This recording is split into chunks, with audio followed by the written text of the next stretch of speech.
Hey guys, it's your boy Hanksy here. It's been out doing street art of science and stuff. Yeah. Anyway, sorry it's been a while. A few weeks ago, I put out a post on the Facebook page for a neat weekend project, and that was to mod your 3DS. I didn't do any write-up of on my site because it's already explained, well, perfectly well on the 3DS Hacks Guide website. But in this video, I'm just going to cover off some quirks when it came to my own process. During my setup, I encountered an issue. I wanted to keep the files on my existing 3DS SD card, as it had my Virtual Console games, Crystal, Silver, and Red, and Pokemon Omega Ruby already on there from when the eShop was still open. Thus, I had to do some digging. I didn't want to just clone the SD card, that would have been fine and all, but I wanted to make a backup file of the SD card. If anything happened to the original during this process, as wild as that sounds, given I wasn't going to use the old card as the mod card anyway, so it seemed pointless. And the guide doesn't, it does alert you to not being able to use the old SD card when you set up the custom firmware as well. However, I still wanted the SD card backed up to an image file just for quelling my worry bug. I used Win32 Disk Imager to dump the SD card as I couldn't just copy the contents across to my PC.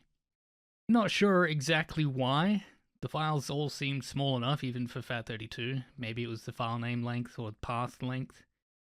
Regardless, I created the image of the card, and then for the new blank 64GB card, I flashed and dumped the image onto it so that the card was perfectly formatted, kinda, and ready to go. Now, doing that left my partition at 32 gigs of space on the new card, which, well, isn't what I wanted. So to fix that, I used AOMEI Partition Manager, the free one, mind you, to expand the partition space to take up the remaining, space. So I had the full capacity available to me for games and the mod process. I used AOMEI because I didn't want to faff around with disk part. It was late, fight me. Once that was all done, I followed the instructions on the 3DS Hacks Guide website for my model of 3DS, and it was really quite simple.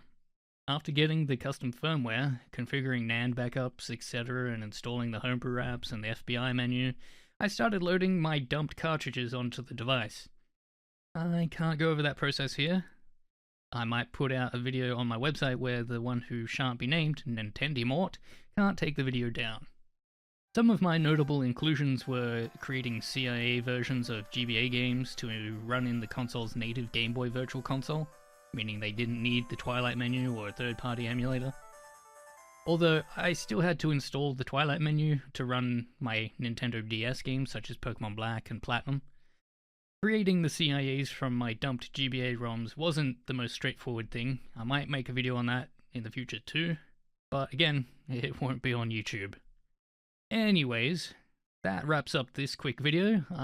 Have fun modding, homies, and keep making things. I'm off to bury myself in mountains of APA 7th edition references. Hey Grok, take off that book's cover.